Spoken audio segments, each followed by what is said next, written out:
Welcome to Warrenton Bible Fellowship. Today, Senior Pastor John Kuvakas will be sharing with us from Luke 23, verses 6 through 25. This is part 2 of Jesus on Trial. This is all part of his series in Luke. Today, the challenge will be this question: do you have expectations of God, and what happens when they're not met?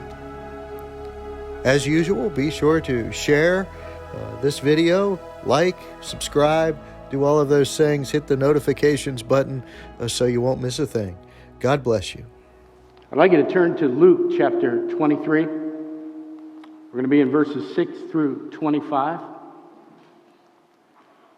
While you're turning there, I'm going to tell you about something that happened to me quite some time ago. I'm not going to tell you how long ago because I'm embarrassed by the whole situation. But there was something that I wanted. And I wanted it desperately. Have you ever been in a situation where you just knew what you wanted and you knew you had to have it, and probably figured that if you wanted it that bad, God wanted you to have it too? And I prayed, I didn't get it. And I got to tell you something. I was disappointed. I was so sincere in my prayers. I mean, I could feel it inside. And it didn't happen. And I'm embarrassed to tell you that I carried a chip on my shoulder for a long time after that. You ever been in that situation? Thought something was going to happen, it didn't, and maybe have a little bit of a grudge against God? Well, you know, I'm older. Some people think I'm a lot older. We talked about that last week. But I still have my memory intact. And I can now see why that desire wasn't granted. But I had to go through this process of being upset at God, railing at Him, and then repenting, thinking that I had the mind of God with this. And I didn't, even though I felt sincere about it. Repenting of having an expectation of God and assuming that my expectation matched His desire for me. So that's what I want to talk to you today about. So here's the thing I want you to hold on to as we go through this passage. Do we have expectations of God? Are there things that we think God's going to do for us or for the people around us? Now, I'm not saying there's anything wrong with that, but how do we process that when it happens? Now, last time we got together, we found out that some folks really don't want to hear the truth. It's hard for them to absorb. We saw that the chief priests and the rulers, the two primary groups that have been coming against Jesus for the last couple chapters, despite seeing Jesus perform miracles and do things that were totally contrary to everything we understand about how the world operates around us, despite them seeing Him teaching with authority, giving glory to God, they refused to believe Him. They refused to acknowledge that something was going on in His actions. So when we left the scene last week, Pontius Pilate, familiar name, I'll tell you a little later on how he got to be that familiar person. He's a Roman governor, had pronounced Him innocent. The ultimate judicial military authority over Judea pronounced Him innocent, which made the priests and the rulers even more upset. So that was Jesus on Trial, part 1. Today's sermon is Jesus on Trial, part 2. And it's going to show us how Pilate deals with this touchy situation. He has authority over all Judea. He can do whatever he wants to do pretty much. But he can't afford to aggravate the Jews. He can't afford to get them upset because his job is to collect taxes and to keep the peace. Rome's trying to expand their empire. They don't want to have to send soldiers into Judea to take care of Pilate's job. So Pilate knows that he can be in trouble if he can't keep the peace and if he can't collect the taxes. So our passage today rolls out in 3 general personas. We're going to see Herod in verses 6 through 12. We'll see Pilate in 13 through 17, and we're going to see the rulers and maybe a few other people in 18 through 25. So let's take a look at Herod. Now, In Luke 23:5, the verse we left off last week, it said, "But they were urgent, saying," that these are the people, the rulers and the chief priests, saying, "He stirs up the people, teaching throughout all Judea from Galilee even to this place." And so verse 6 says, when Pilate heard this, he asked whether the man was a Galilean. Now Pilate's got a ray of light here.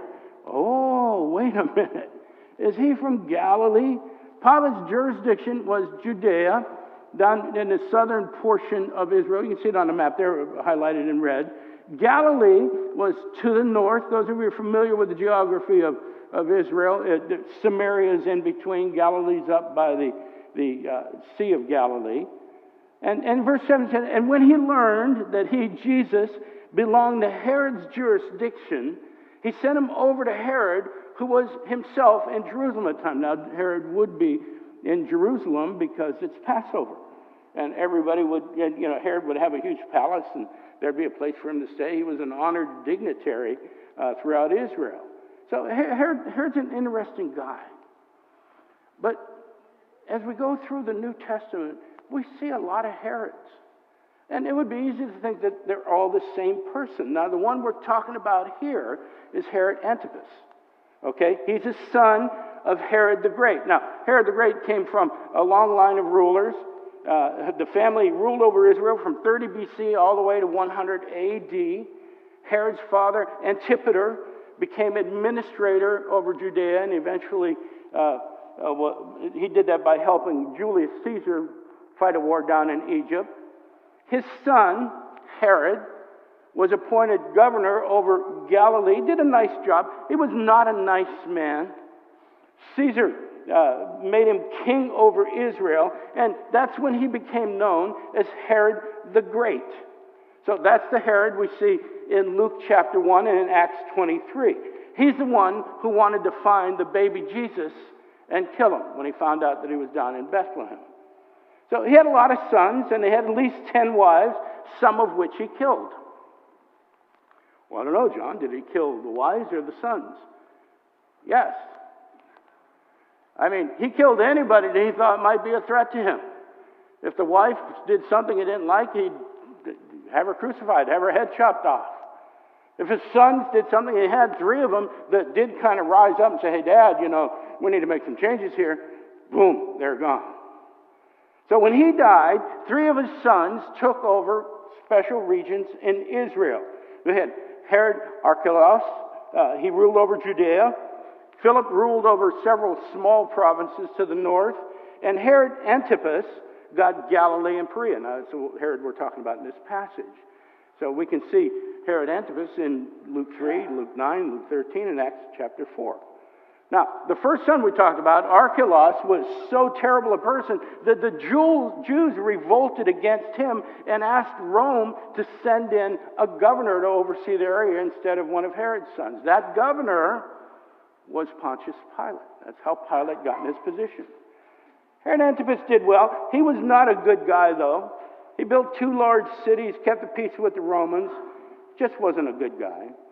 And long after the events that we see in this passage, one more Herod, Agrippa, the grandson of Herod the Great, got his uncle Philip's territory by pushing him out. Now we see that in Acts chapter 12. He's the one who had James executed and threw Peter into prison. And after accusing his uncle Antipas, the guy we're talking about right now, of treason and having him exiled to Gaul, he becomes king over all Israel. So Herod's family was a little bit of a dynasty. And Antipas, the one that we're talking about now, is one of that dynasty. So back in our passage, Pilate wants to unload Jesus, doesn't know what to do with him. And he sends him to Herod Antipas. Now, when Herod saw Jesus, he was very glad. It's unusual because back in 13, he was trying to find out how to get rid of him. Rumors were that he was trying to kill him. Now, he wants to see a sign. He wants to be entertained by him. It says he saw Jesus and was very glad, for he had long desired to see him because he had heard about him, and he was hoping to see some sign done by him. Now, Luke has already warned us about those who want to see signs. So we need to be careful with this. In chapter 4, Jesus is out in the wilderness, and how does Satan tempt Jesus? By do some sign, jump off this, do that, turn rocks into bread, that kind of thing. Again, later on in chapter 4, Jesus tells Capernaum, no doubt you're going to say to me, physician, heal yourself. No doubt you're going to say to me, do some sign to prove who you are.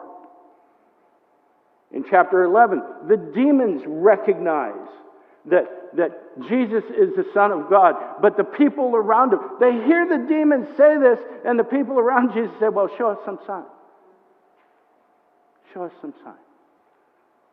So we're going to be careful about signs. Signs among God's people, and this is what we see in Scripture, they never satisfy. And I got to tell you something, I have a background where frequently we would come together and there would be an expectation of a sign.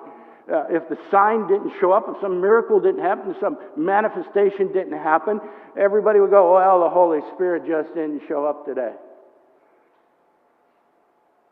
The Holy Spirit who's inside us.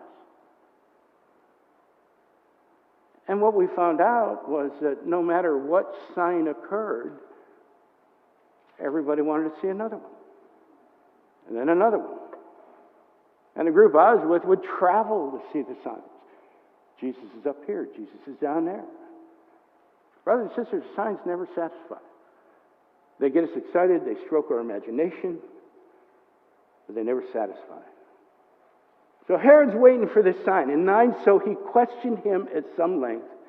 But he, Jesus, made no answer. Now, Herod's got a lot of questions to Jesus. He's excited to see him. He has a great expectation of what Christ is and what he can do. But Jesus knows what's in Herod's heart. We see in Matthew 9 that Jesus can tell what's in the hearts and the minds of men. It's kind of a scary thing, isn't it? I love the fact that Jesus knows what's in my heart most of the time. But the fact that Jesus knows what I'm thinking, well, that'll keep you in line. So Jesus knows what's in Herod's heart, so he remains silent. He's not about to appease Herod by doing some trick for him. He's not a pet that jumps for the treat and that sort of thing. He's not going to perform for Herod. So we need to think about that. Because as absurd as it sounds, sometimes we approach God with expectations. And then we got to ask ourselves, if we do that, this is where I started, wasn't it? If we have an expectation of God, what happens if those expectations aren't met? Sometimes we do this thing, I'm going to lay a fleece before God and see if he does what he did with Gideon. The story about Gideon and the fleece isn't about God doing things to prove himself. It's about God's grace. Because God tells Gideon what he's going to do. Gideon says, I need a sign. And you can almost see God go, really? After I spoke to you, you need a sign. Okay, I'll give you one. So Gideon gets the sign he asked for, and then he wants another one. Isn't that what we were just talking about? Signs don't satisfy. And the story about Gideon is about God's grace, not God performing miracles. So we got to be careful when we have expectations, when we ask for these things. What happens when they're not met? What happens in our hearts? What happens in our minds when God doesn't do what we expect him to do? And we can kind of see this in what's going on with Herod. And meanwhile, verse 10, the chief priests and the scribes stood by, vehemently accusing him. The leadership continues to accuse. And what Luke wants us to see here is that they're the driving force. They're the catalyst behind all this trouble that Jesus is in. Behind all of this anger that is being levied at Jesus. And the anger is growing. And all the while, Jesus remains silent. And again, we have to ask ourselves, How do we react when God is silent? How do we react when life is closing in on us and we don't know what to do? We got decisions to make and we don't know whether or not to do this or to do that. How do we react when we're losing people that are close to us? How do we react when our circumstances become dire and we're crying out to God and we don't hear anything? What happens? We know how Herod reacts, how he responds when Jesus fails to meet his expectations. That's in verse 11. And Herod, with his soldiers, treated him with contempt and mocked him. Then, arraying him in splendid clothing, he sent him back to Pilate. Now, you need to understand, Herod is a dignitary. He's a religious figurehead leader of the area. And here he is, the king of that region, joining the soldiers in making fun of Jesus. And I got to tell you something, this goes way beyond mere disbelief. They're angry. They're resentful. They're filled with hate. And they send him away. Verse 12, and Herod and Pilate became friends with each other that very day, for before this they had been at enmity with each other. Both men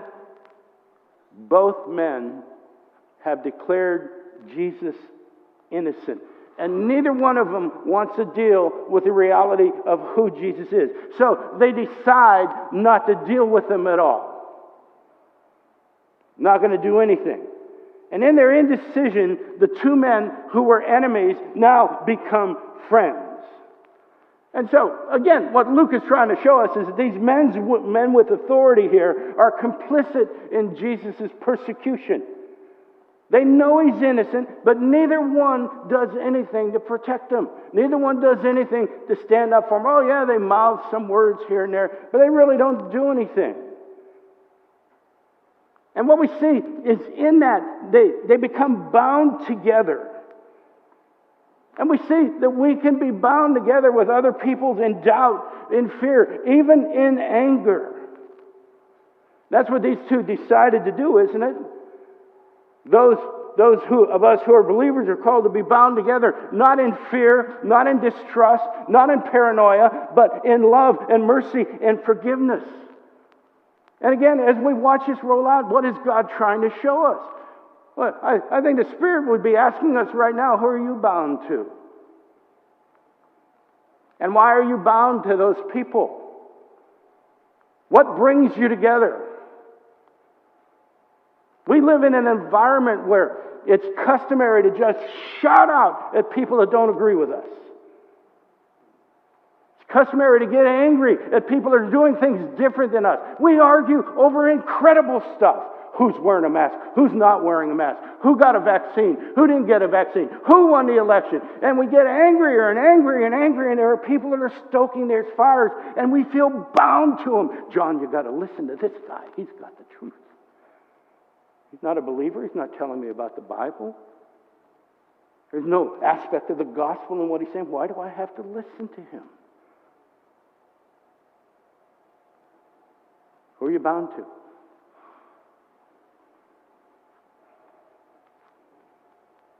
Herod, a supposedly godly man, is bound to Pilate. So let's take a look at Pilate. Verse 13. Pilate then called together the chief priests and the rulers and the people. So Herod's no help for his situation. Pilate knows Jesus is not a criminal, was probably hoping that Herod would set him free, wouldn't have to deal with it anymore. Now Jesus is back in front of Pilate, and Pilate tries to convince the Jewish leaders that they're wrong. Now, note the wording here. This is a significant turning point in Luke. This verse right here. Up till now, the primary antagonists have been the chief priests and the rulers. Now, the people are included. And the Greek word here, the root is laos. The common people, literally, the nation. Now, I had a big argument with somebody several years ago when he said, the Bible's clear on everything. I said, not everything. Yeah, we have different means of baptism. We have different means of communion. The Bible's not really clear on everything, but the things that the Bible's clear on, it's clear on. It's called the perspicuity of the Bible. You can write that down and look it up later. And what he said was, this verse says all men. And I said, sometimes all doesn't mean all. And he just exploded. Tipped his coffee over. But I've never heard such silliness.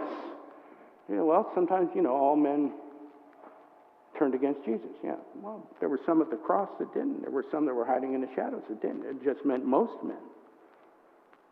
So we've got to be very careful how we read these things. But when we hear the people, we hear that by and large, the nation of Israel turned against Jesus Christ. Pilate wants to make sure, and here's what he's doing here. He wants to make sure that everyone knows what's going on. And I think what Pilate was doing, this is just conjecture on my part. It's not there in the Scriptures.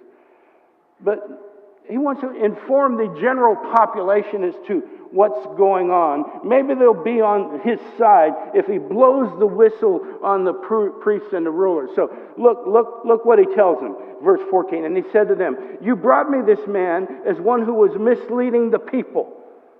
And after examining him before you, behold, I do not find this man guilty of any of your charges again. So the priests and the leaders stand over, all the people are standing around and going, by the way, let me just give you a little bit of review so all of you people can be caught up on this. They lied to me. They lied to me. Check that last phrase in verse 14. I did not find this man guilty of any of your charges against him. And then in 15 he says, neither did Herod, for he sent him back to us. Look, nothing deserving death has been done by him. There it is, put before the entire nation. No one in authority has found Jesus guilty of anything. He's innocent. Then Pilate says something that is absolutely, it's mind-blowing if you understand this situation. In verse 16 he says, I will therefore punish and release him. Think about it. In order to appease the crowd, in order to appease the leaders, he's going to punish an innocent man. Pilate, who has supreme authority over all Judea, finds himself capitulating to the people's demands. Was it self-preservation? Was it a man wanting to fit in? Was he seeking popularity? Fame? He was seeking fame. I'm not sure he got the fame he was bargaining for. See, this is what happens when people struggle with popularity, when people struggle with the fact that they're more concerned about what people think and how the people around them receive than they are about the truth. So all those people are standing there. What about them? What are they thinking? Well, let's take a look at the rulers. And keep in mind, it's the rulers now and a few other people, maybe a lot of other people.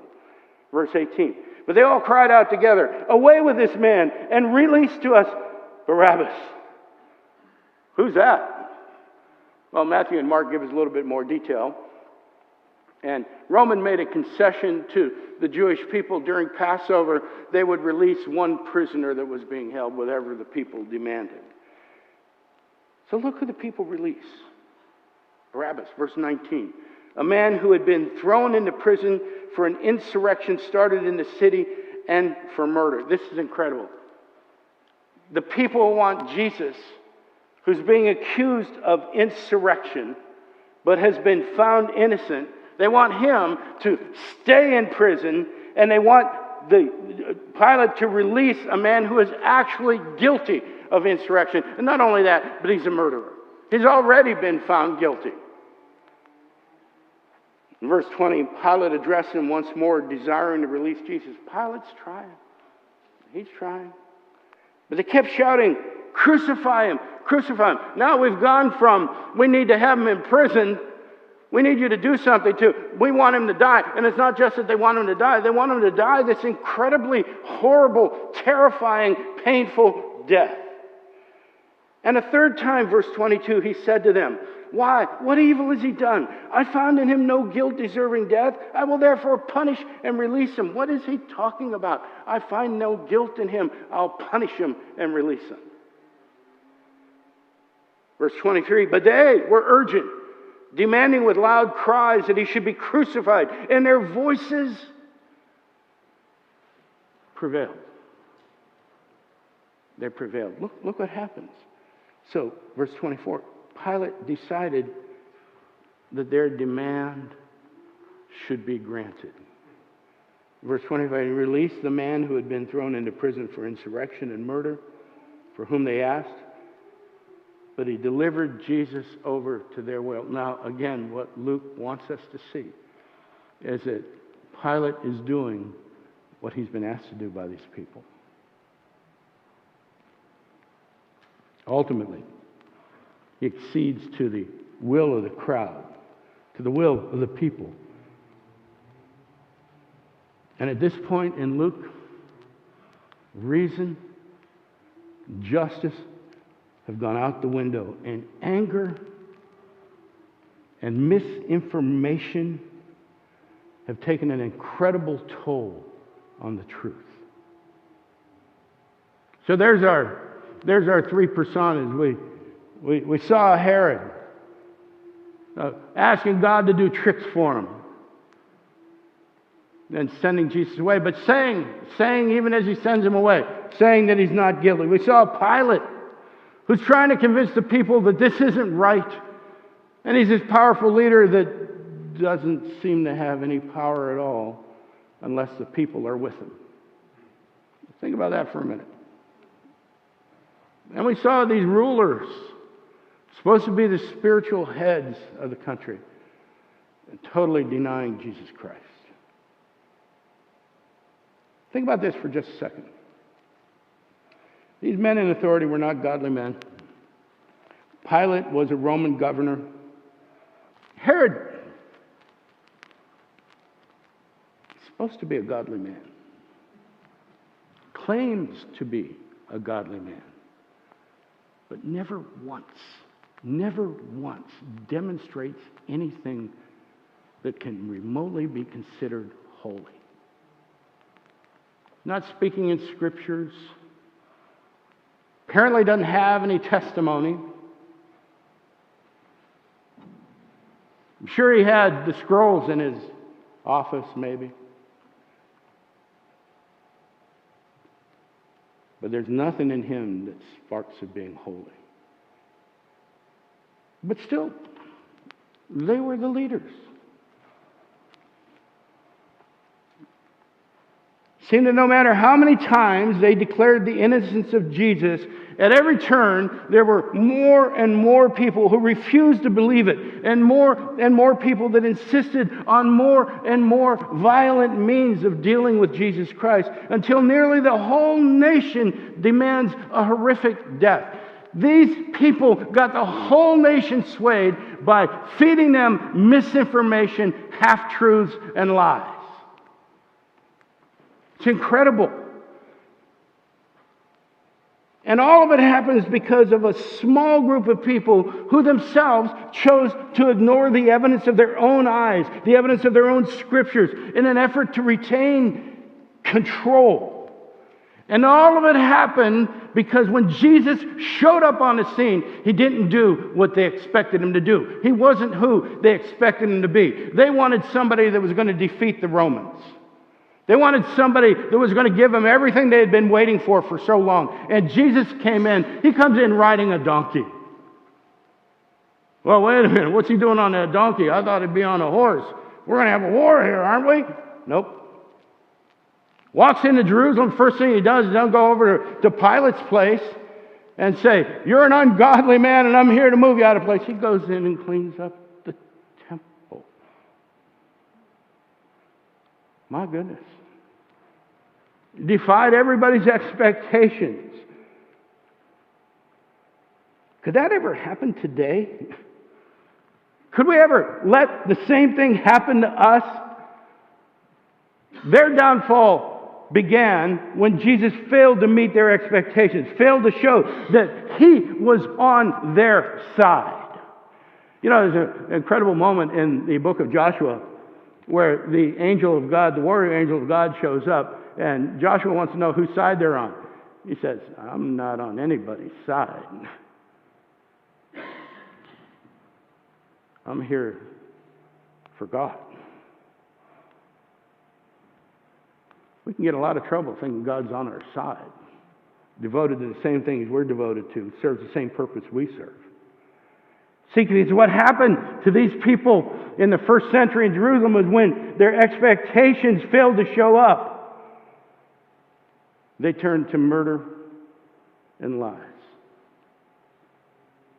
How can we avoid this? Well, we can embrace the truth. We can follow the Spirit of God. We can set aside our expectations, pick up our crosses, and as He did, follow Him. Don't miss this in this narrative. Jesus was silent before His accusers. No demonstration, no signs, no petition, no lobbying group. He was silent before His accusers because He knew the end of the story. Because He knew where He was going. Because He knew that everything that happened to Him right here on this earth had no consequence to what His role was in eternity. We would do well as the church of the 21st century to ask ourselves whether or not we know what Jesus knew. Do you have expectations of God? I did. When they were unmet, I got angry. I told you I carried a chip on my shoulder. And as my life moved on, regardless of my failed expectations, I began to realize there were good reasons that God didn't meet my expectations. I had to get down on my knees and repent. Because carrying those expectations around, as we have just seen, only leads to trouble. The type of trouble that Herod and Pilate and the people who were so upset fell into. We're supposed to learn from these things. And as we walk out of this sanctuary today, we need to ask ourselves whether or not we are. I've told you before, the only reason the church is here, brothers and sisters, if you remember nothing of your time at Warrenton Bible Fellowship, remember this. The only reason the church is here is for the sake of the gospel. If God wanted a better life for you and me, He would take us up into heaven the moment we got saved. He leaves us here to be carriers of His grace, vessels of His mercy, messengers of His truth.